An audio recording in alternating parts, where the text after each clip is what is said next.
For a kind invitation. Thank you, Professor Hussein and dear chairmen for this introduction. We have a short presentation about EndoFlip for POEM, benefits and drawbacks.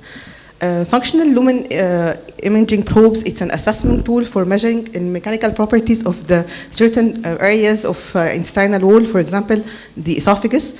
It utilizes high resolution impedance planimetry during graded volume inflation of a catheter, balloon catheter.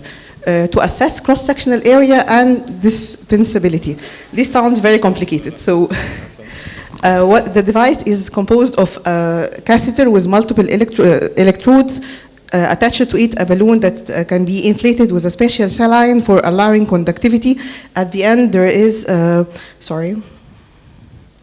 there is a flexible end and a pressure transducer at the end. It's attached to a screen that can allow us to have a topography of the esophagus and esophagogastric junction. What's the clinical application? It's mainly used for assessment of dysphagia and suspected motility disorders, definitely in absence of mechanical obstruction, but usually it's used when the conventional high-resolution manometry is equivocal.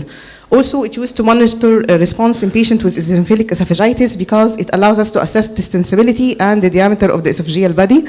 And last but not least, it's used to assess the esophagogastric junction distensibility intraoperatively during surgical intervention, whether it's a Heller myotomy or fundoplication or POEM. And also, it gives us a reflection about post-operative assessment for recurrence of symptoms.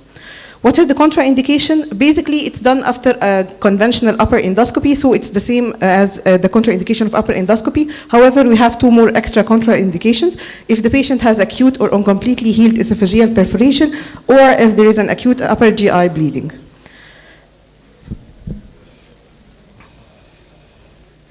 This device is, as I have told you, just 1 second. This is the catheter. It's attached. There's a multiple electrodes with a balloon catheter that's attached. It's inserted per oral, and it's inserted until 2 or 3 centimeters below the gastroesophageal junction, and then we start to inflate the balloon.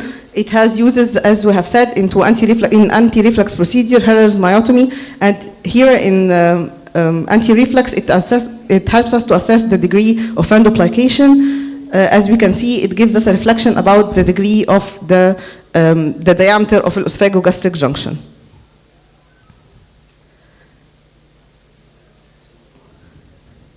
So this is the probe. It's inserted transorally until we go behind the esophagogastric junction. It's displayed in this form. The upper part is the volume and the pressure that's inflated in the balloon, and then this topogram that allows us to visualize the esophagus and the diameter and cross-sectional diameter of different spots. What's the post-operative care? It's just like an upper endoscopy. Adverse event, it's considered a very safe procedure and associated with a very, very low risk of complications. However, according to the manufacturer label, some uncommon adverse events can occur like allergic reaction or anaphylaxis. So the core of our presentation is the role of EndoFlip in POEM. The ideal range is distensibility index. What is the distensibility index? It's the ability of the lower esophageal junction to distend. It's calculated from the pressure, the volume, and the cross-sectional area of the lower esophageal junction. The more the distension, the more the reflux, and the less the dysphagia. So one study had showed that lower post-myotomy distensibility index is associated with poorer outcome. How to know the ideal range? Multiple studies has been run. A study by Knight et al. Showed that on 142 patients that underwent POEM, deemed that an adequate myotomy is considered to be achieved if the distensibility index has reached more than 4 after the POEM, or if the initial was 3 and post-myotomy it increased to 6. Another study by Holtzmore on 61 patients considered that they may consider extending the myotomy if the distensibility index after the procedure is 2.9 and it's still less than even the baseline distensibility index. A study by Iki et al. Showed that on 168 patients advised that a minimum of 2.5 post-procedure is needed to consider it's okay. So there is no specific consensus about the exact numerical numbers. However, those 3 studies would consider extending their myotomy if the distensibility index is less than 2.5. So how this will alter our myotomy length? Holtman et al. Showed that 65% of EndoFlip patients had their myotomy extended when EndoFlip was used intraoperatively. So it affected the decision of myotomy in 65% of his patients. On the other hand, Iki et al. Changed intra-procedure management only in 5% of the patient. So still, studies has showed that utilizing EndoFlip to alter myotomy length was associated with statistically significant outcome advantage. For example, Holtzman showed that ECART score, which is a score to assess the dysphagia post-POEM, post-treatment of achalasia anyway, has shown that 93% of the patient in the cohort utilized POEM, EndoFlip during POEM, compared to 82% in patients without EndoFlip. So what's the benefit of customizing myotomy length? Studies had showed that shorter myotomy were statistically less likely to have abnormal acid exposure post-operatively. Also, it adds the benefit of a shorter operating time. Another drawback of the POEM is reporting higher rates of post-procedure reflux. This is attributed to the lack of fundoplication that's done during the regular Haller myotomy, which is reported to be up to 20 to 40%. Patients with elevated preoperative ECART score, patients with esophagitis were shown to have higher post-POEM reflux.